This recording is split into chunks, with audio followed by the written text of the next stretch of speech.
Selamat siang anak-anak. Ya, berjumpa lagi dengan pelajaran IPS bersama Bu Lucy hari ini. Belum mulai pelajaran, jangan lupa berdoa dulu di rumah masing-masing ya. Baik, setelah berdoa, ayo silakan anak-anak buka buku paketnya ya. Kita mulai belajar IPS. Jadi tolong diperhatikan.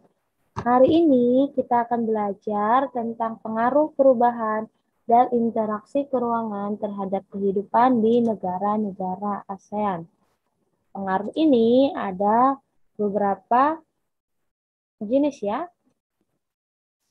Ya, pertama adalah perubahan ruang dan interaksi antar ruang akibat faktor alam. Ya, yang pertama itu adalah faktor iklim.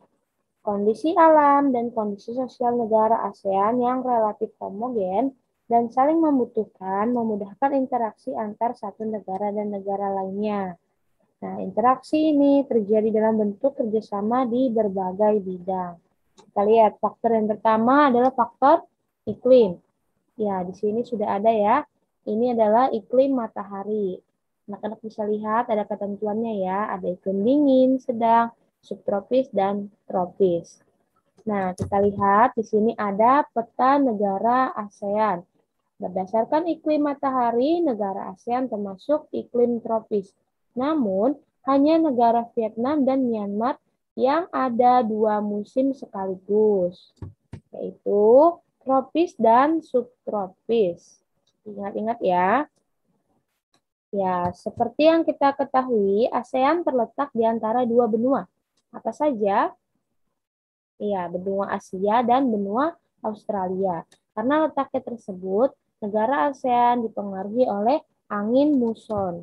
Apa itu angin muson? Ayo kita lihat. Angin muson adalah pola arah angin yang berganti setiap setengah tahun sekali. Angin muson terbagi menjadi 2, yaitu angin muson barat dan angin muson timur. Angin muson barat menyebabkan musim kemarau. Angin muson timur menyebabkan musim hujan. Ingat ya, jangan sampai tertukar. Selanjutnya, masih tentang peta ASEAN. Selain dari angin muson, negara-negara ASEAN juga dipengaruhi oleh iklim krisis. Apa itu iklim krisis? Iklim krisis merupakan iklim yang dipengaruhi oleh keadaan fisik suatu wilayah, seperti adanya wilayah perairan laut, wilayah pegunungan, dan wilayah dataran. Nah, itu tadi tentang iklim krisis. Iklim krisis ini, selain itu, hampir seluruh negara ASEAN memiliki kesamaan kondisi. Sering juga di negara ASEAN terjadi bencana-bencana alam. Ya, ini adalah contoh bencana klimatik yang sering melanda negara-negara ASEAN. Yang pertama, adanya angin puting beliung di negara Malaysia. Yang kedua, ada peristiwa banjir di negara Thailand. Yang ketiga, adanya peristiwa banjir di Laos dan Kamboja. Namun demikian, ASEAN tetap saling bahu-membahu untuk membantu negara yang terdampak oleh bencana klimatik tersebut. Kita lanjut ya. Ya, selanjutnya adalah faktor geologis. Berdasarkan faktor yang berkaitan dengan kondisi geologis, seperti tanah dan batuan penyusun di bumi, negara-negara ASEAN berada di daerah tumbukan antar lempeng. Ya, anak-anak perhatikan di sini ada peta tumbukan lempeng dan persebarannya. Seperti yang kita ketahui, negara-negara di ASEAN terletak di antara 3 lempeng, yaitu lempeng Indo-Australia, lempeng Eurasia, dan lempeng Pasifik. Ya, tumbukan lempeng identik dengan kemunculan bencana gunung berapi. Ya, rangkaian gunung di kawasan negara ASEAN juga ada 2, yaitu Sirkum Pasifik dan Sirkum Mediterania. Ya, pergerakan lempeng tersebut menyebabkan terjadinya berbagai bencana, seperti yang pertama ini adalah peristiwa gempa bumi. Ini adalah efeknya ya yang terjadi. Yang kedua adalah peristiwa bencana tsunami. Yang ketiga adalah peristiwa bencana gunung meletus. Namun demikian, ASEAN juga tetap memberikan bantuan kepada negara-negara yang terdampak. Ini adalah contoh-contoh dari bantuan yang diberikan organisasi ASEAN kepada negara-negara yang terdampak. Ada banyak sekali ya, selain daripada gambar-gambar yang ada di video ini. Ya, itu tadi materi tentang faktor geologis. Sekarang kita lanjut ke faktor ketersediaan sumber daya alam. Negara-negara di ASEAN memang terkenal dengan kekayaan sumber daya alamnya. Tapi tidak semua negara di ASEAN memiliki sumber daya alam yang melimpah. Seperti contohnya adalah negara Singapura. Seperti yang kita ketahui, negara Singapura merupakan negara yang memiliki wilayah yang sangat sempit, sehingga memiliki keterbatasan akan sumber daya alamnya. Negara Singapura lebih condong ke perdagangan dan industri. Oleh karena itu, negara-negara di ASEAN bersepakat untuk melakukan pertukaran sumber daya alam dengan melakukan kegiatan jual beli atau dengan cara ekspor impor. Itu tadi tentang faktor ketersediaan alam. Maka dari itu, kita juga harus menjaga kelestarian sumber daya alam yang ada di negara kita, supaya tetap selalu tersedia sampai kita tua nanti ataupun sampai kita sudah punya cucu. Begitu ya anak-anak?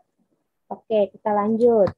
Yang kedua, yaitu pengaruh perkembangan ilmu dan teknologi terhadap perubahan ruang. Perkembangan ilmu dan teknologi telah berpengaruh terhadap berbagai kehidupan manusia. Sekarang, manusia lebih dimudahkan dalam berbagai hal ketika beraktivitas. Ilmu yang menghasilkan teknologi komunikasi mengurangi jarak waktu dan berinteraksi antar pihak. Yang pertama ya, kita akan bahas teknologi transportasi. Apa yang terlintas di pikiran anak-anak saat berbicara tentang teknologi transportasi?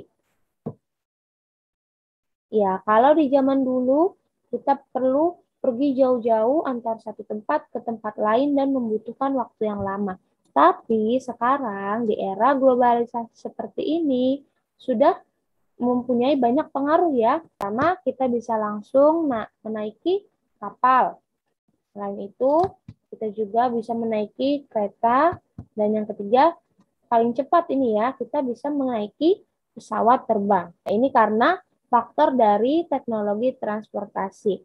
Dengan adanya pengaruh dari teknologi transportasi, masyarakat dapat menikmati pengaruh tersebut dan dapat melakukan kunjungan dari tempat yang satu ke tempat yang lain dengan waktu yang cepat. Itu tadi pengaruh tentang teknologi transportasi. Selanjutnya, yang kedua, yaitu teknologi komunikasi. Ya, di zaman dahulu, masyarakat saat ingin berkomunikasi antara orang yang satu dengan orang yang lain di tempat yang jauh membutuhkan adanya surat.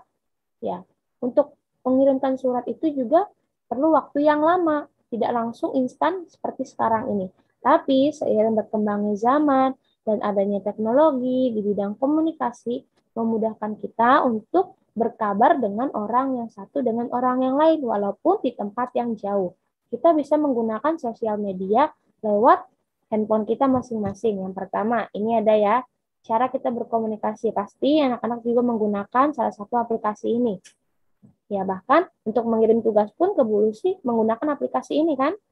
Ya, ini adalah salah satu teknologi komunikasi. Contohnya adalah penggunaan WhatsApp. Yang kedua, untuk mencari informasi, kita juga bisa menggunakan Twitter ataupun Mbah Google. Ya, pasti anak-anak pernah menggunakan salah satu daripada yang tiga ini. Nah, masih ada lagi ya anak-anak, bukan hanya tiga ini saja.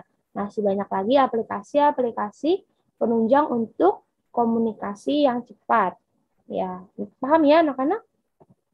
Ya, ilmu pengetahuan telah berjasa mengubah perkembangan teknologi komunikasi menjadi semakin canggih. Teknologi komunikasi memungkinkan informasi dapat menyebar luas dalam waktu yang singkat. Ya, paham ya anak-anak? Oke, kita lanjut. Ya, yang ketiga yaitu pengaruh perkembangan ilmu dan teknologi terhadap kehidupan ekonomi. Ya, di sini ada AFTA. Ya, apa itu AFTA? Ayo kita lihat bersama-sama. Negara-negara anggota ASEAN mulai menerapkan AFTA atau ASEAN Free Trade Area. Secara ekonomis, pemberlakuan AFTA akan menjadikan kegiatan ekonomi lebih meluas. Seperti contohnya, Indonesia dapat dengan mudah dimanfaatkan oleh petani di Thailand dan Myanmar. Lalu, produk elektronik Singapura dapat lebih mudah diperoleh oleh masyarakat di negara ASEAN. Kerjasama ASEAN ini menjadikan proses distribusi menjadi lebih jauh jangkauannya. Perkembangan teknologi transportasi pun dapat memperpendek jarak dan waktu yang dibutuhkan untuk mendistribusikan barang atau jasa itu sampai ke tangan konsumen walaupun berada di negara yang lain. Nah, AFTA memungkinkan setiap orang di negara ASEAN untuk dapat mengonsumsi barang-barang produk luar negeri. Walaupun demikian, kita tidak boleh menerapkan kehidupan konsumtif ya. Kita juga harus produktif, tidak hanya konsumtif saja. Paham ya anak-anak? Oke, kita lanjut ke yang keempat, yaitu pengaruh perkembangan ilmu dan teknologi terhadap perubahan ruang dan interaksi antar ruang. Ya, anak-anak perhatikan, di sini ada dua gambar, ada perbedaannya. Kira-kira apa perbedaannya? Ya, kita bisa lihat ya, di gambar yang pertama, ini masih hijau sekali. Ini masih kelihatan ya sawah-sawahnya. Tapi di gambar yang kedua, sudah dipenuhi oleh pemukiman warga. Nah, ini adalah salah satu pengaruhnya dari perkembangan ilmu dan teknologi terhadap sebuah lahan. Ya, yang tadinya lahan itu adalah lahan sawah, tapi diubah menjadi lahan permukiman ataupun lahan industri. Karena semakin banyak sarana transportasi, maka sarana penunjang seperti jalan, terminal, bandara, dermaga, pelabuhan akan semakin banyak. Ya, itu tadi pengaruhnya. Kita lanjut.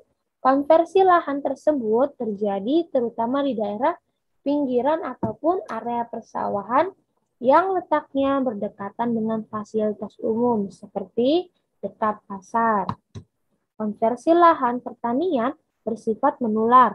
Artinya, ketika satu petak sudah jadi lahan untuk dikonversi, maka lahan yang di sampingnya ataupun lahan yang di sekitarnya akan dikonversi juga. Itu pasti ya anak-anak. Makanya dibilang bersifat menular. Selanjutnya, ini adalah bagian yang pertama ya. Kita lihat pengaruh konversi lahan pertanian menjadi lahan industri. Biasanya, pemilik perusahaan mendirikan industri di sana karena beberapa alasan. Yang pertama, yaitu pembangunan industri punya akses yang lebih mudah. Yang kedua, harga lahan tersebut relatif murah. Yang ketiga, faktor sosial dan budaya hukum waris. Dan masih banyak lagi pengaruh alasan-alasan dari pendirian industri di lahan pertanian. Namun demikian, ada masalah yang akan timbul dari konversi lahan tersebut. Yang pertama adalah lahan pertanian jadi berkurang. Yang kedua, lahan pertanian berpotensi terkena imbas pencemaran. Yang ketiga, konversi lahan itu memudar. Selanjutnya, yang B, yaitu pengaruh konversi lahan pertanian menjadi lahan permukiman. Nah, sama seperti lahan industri tadi, masih juga ada masalah-masalah yang akan timbul dari lahan pertanian ke lahan permukiman. Yang pertama, luas lahan pertanian semakin berkurang. Yang kedua, para penduduk sekitar yang biasanya bekerja sebagai petani dan buruh tani akan kehilangan mata pencahariannya. Yang ketiga, hilangnya lahan ruang terbuka hijau atau RTH. Dan yang keempat, berkurangnya lahan resapan air.